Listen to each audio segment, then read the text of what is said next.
Hey Rebel Rouser, I'm Alan Voivod and this is Star Wars 7x7. So this episode is being recorded on Friday, June 1st, and it's going to come out on Sunday, June 3rd, so maybe the tide will have turned on Solo's box office and this episode will be moot. It's entirely possible, but at least as far as this first week goes, the whole brand fatigue idea has been playing out in a very interesting way on the international stage.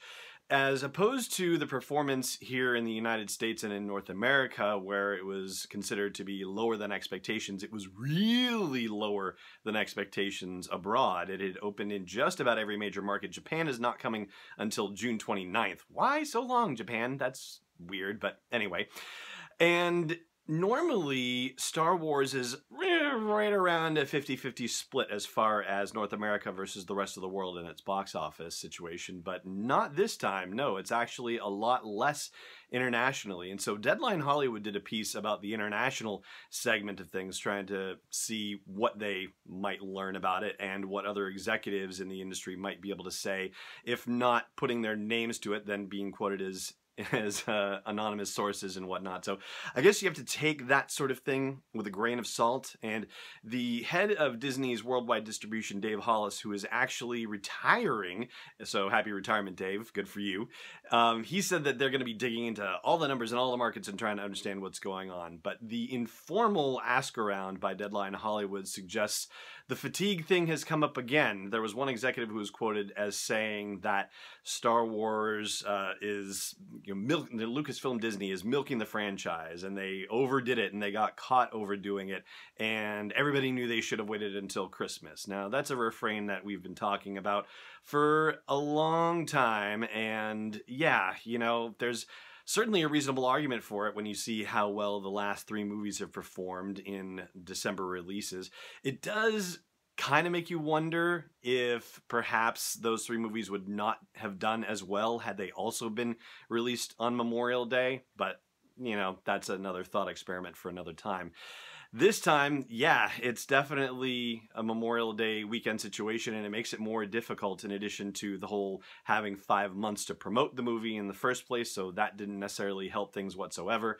And that plays into the fatigue situation, not just from they didn't have time to market it really, but just, hey, we've been hearing about The Last Jedi this and The Last Jedi this, and just when all the hubbub about The Last Jedi died down, they're talking about The Last Jedi on home video, and now they're talking about Solo. So yeah, there's no chance for the international audience to kind of retract and reset and get hyped up again, right? Especially since international audiences compared to the North American audience, it's not as big a deal for them as it is for us. So I'm not saying it isn't a big deal for them, but when you're talking about North America being 50% of the take versus, the entire rest of the world, well, yeah, they're not as invested in it as we are. That's what it comes down to. And there was a little shade thrown at a quote-unquote bad taste left by The Last Jedi, but there was no evidence or quote to actually support that was thrown in there. No executive said, yeah, The Last Jedi played badly overseas. And yeah, that's the funny thing, of all of the comments about how people disliked The Last Jedi, that certain very vocal minority of folks, and how big a minority it is, that's still obviously in question, but I don't think I've ever had the idea that group of people was anything but North American in nature, and probably US based specifically. I don't think that there's been any intimation that that group that did not like The Last Jedi very much was at all outside of the North American market. So I don't think it really plays for an explanation as to why it's not doing well internationally. Solo isn't. So the other thing that got brought up as far as the international situation was the idea that Avengers Infinity War and Deadpool 2 are, quote, sucking the air, unquote, out of the market. The fact that those two movies are just taking up a lot of people's time and attention and money, and that, hey, sometimes folks only have so much money to go around, and the whole Solo thing, it's not necessarily an event movie the way a saga movie is, and so maybe they're kind of holding off on their dollars as a result because, they just had one of the big movies, and, this isn't such a big movie, and so maybe they're waiting for something like Jurassic Park Fallen Kingdom to come out in a couple of weeks. That's the intimation that's given in the article by another anonymous industry executive. And the funny, not funny part about it is that they tried to head this off at the pass. Lucasfilm had a showing of Solo: A Star Wars Story at the Cannes Film Festival. It was not in competition at the festival, but it was there and it made a huge splash. And so, you know, they were trying to get it the attention that it needed overseas. And that was a rather interesting and well thought out play for doing it. But apparently, it just didn't take for whatever reason.